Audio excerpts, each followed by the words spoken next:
Welcome back to Next Gen Console Watch, our show following all the latest gaming hardware, and we have brand new gaming hardware to discuss today. I'm Daemon Hatfield. This week I'm joined by Ryan McCaffrey, host of Podcast Unlocked. And here in the studio with me is Nick Maillet, one of our producers here. And Nick is here with the Asus ROG Xbox Ally X, which is out now, costs $1,000, but got a 9 out of 10 from IGN. Jackie Thomas did the review. She thought this was an amazing new handheld gaming device. So while marketed as a handheld Xbox, it is essentially a sequel to the Asus ROG Ally X, which we also gave a 9. It's really notable for being the first device to support the new Xbox full screen experience. This allows the device to boot directly into the Xbox app within Windows, skipping the normal Windows 11 desktop loading process. It's Microsoft's effort to compete with the ease of use of SteamOS used by the Steam Deck, and it's apparently a comparable, easy-to-use handheld gaming experience. So Nick, you've been playing around with this week, capturing game footage.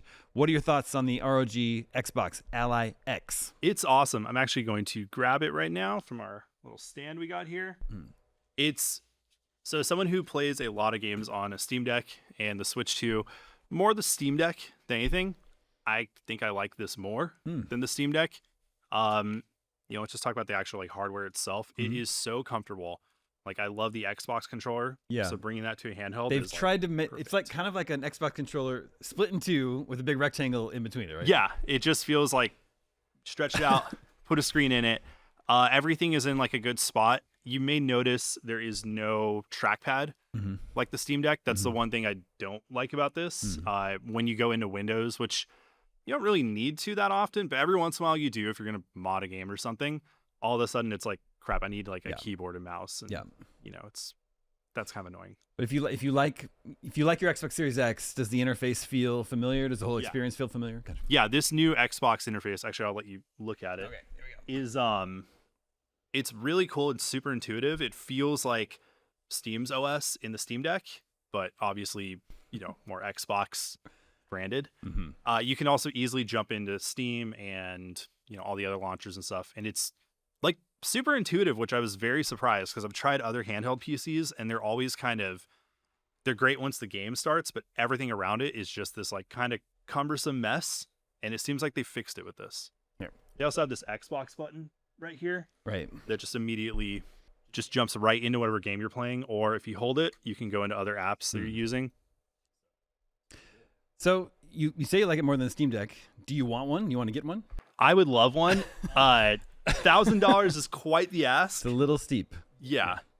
Okay. But it seems like for what it is, they've done a good job, both Ally and Xbox. Ryan, I know you've used it before. Now that it's out, it's here, 9 out of 10. How are you feeling about it? I'm really happy that it's awesome. I mean, it's great to have a really nice option like this that does help bridge the gap between Xbox gaming and PC gaming, and does so in a portable way. We were talking about this with Michael Hyam from our hardware team, our tech team on Unlock this week. And it seems like it lives pretty firmly in this not weird, but just kind of unique middle area between consoles and PC. Again, it's not a bad thing, what I'm saying. It's just that it's more expensive than anything console gamers are used to, but compared to, I believe it's the Legion, the Go 2, I think. Right. It's way cheaper than that. So it's sort of in this weird in-between place price-wise in the market. So for what it is, it's awesome. It just seems expensive to us console players, but on the PC side, it's a pretty good price for what it is and what it delivers.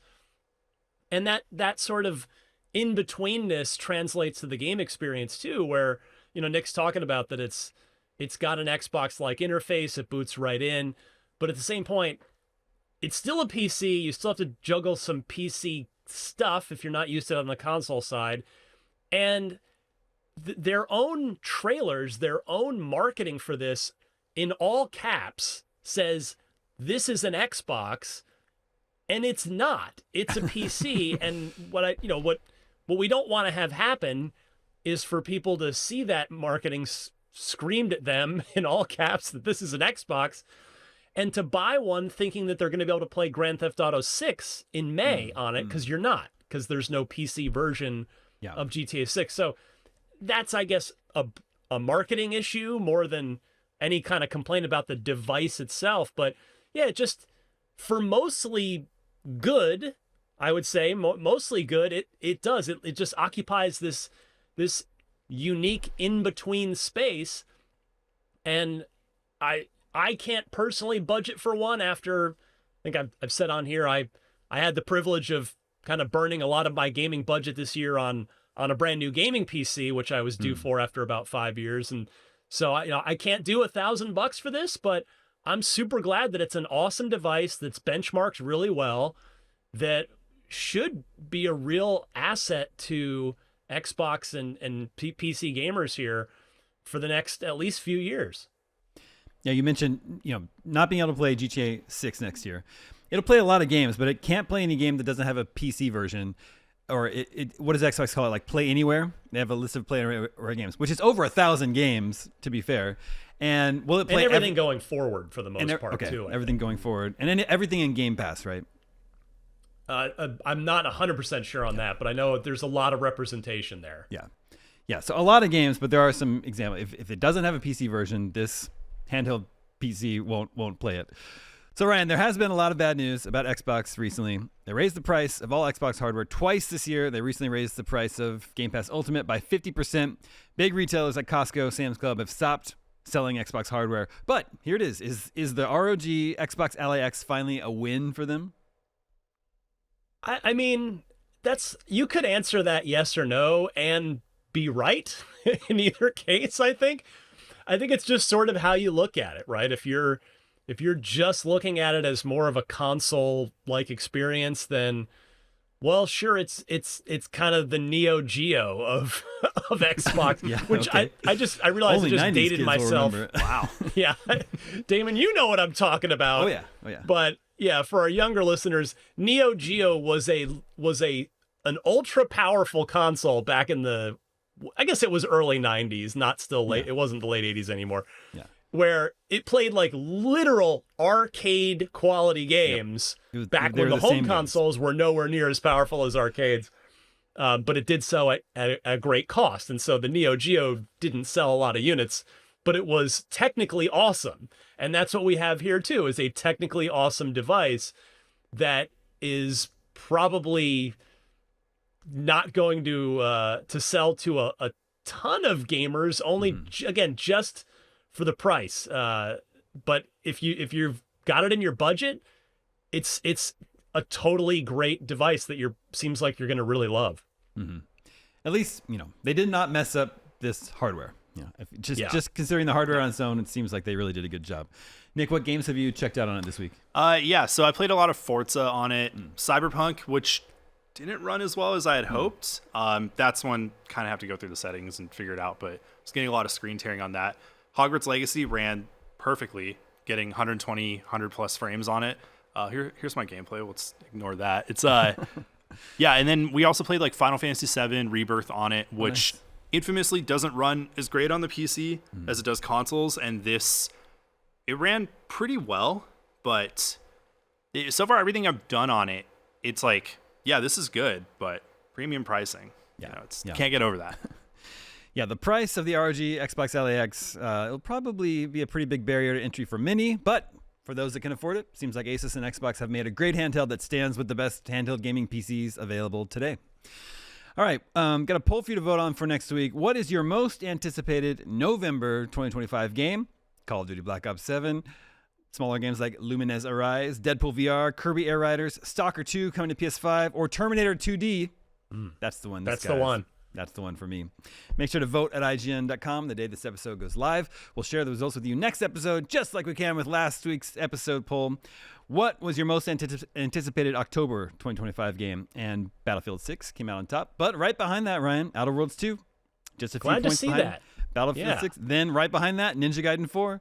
Right behind that, Pokemon Legends ZA. And then Mortal Kombat Legacy Collection and Little Nightmares 3. But, I think it's safe to say the Outer Worlds 2 hasn't had the smoothest road to launch. I like the first game a lot, but there has been a little bit, they tried to throw an $80 price tag on it, had to walk that back. And so I don't know, it's good to see that there is a lot of excitement, almost as much as excitement for that as there is Battlefield 6. The most recent preview, which I got to participate in, where we got to play basically the first mission, first quest, the very beginning of the game, completely sold me. I mean, I was already interested, and I went from interested to like, oh no, I absolutely need to play this. And a lot of other media folks I talked to felt the same way. So yeah, I'm really optimistic about the Outer Worlds 2 here coming up. Yeah, I feel good about it too. Nick, what's your most anticipated November game? I don't know. You play Call of Duty? I mean, it's going to be Call of Duty. Every year I always go, I don't know if I'm excited for it. And then I put like 5,000 hours into it. So yeah, it's going to end up being that. Okay. Yep.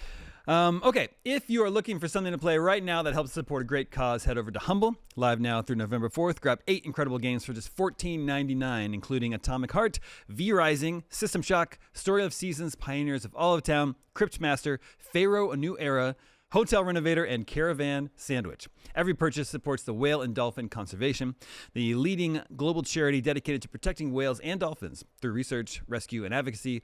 By joining in, you're not just building your library, you're helping create a world where every whale and dolphin is safe and free. And that's our show. Thank you to both Nick and Ryan for joining me today. Thank you to everyone working behind the scenes to make this episode possible. My name is Damon. We'll be back next week with more on the latest in gaming hardware, and we'll see you then.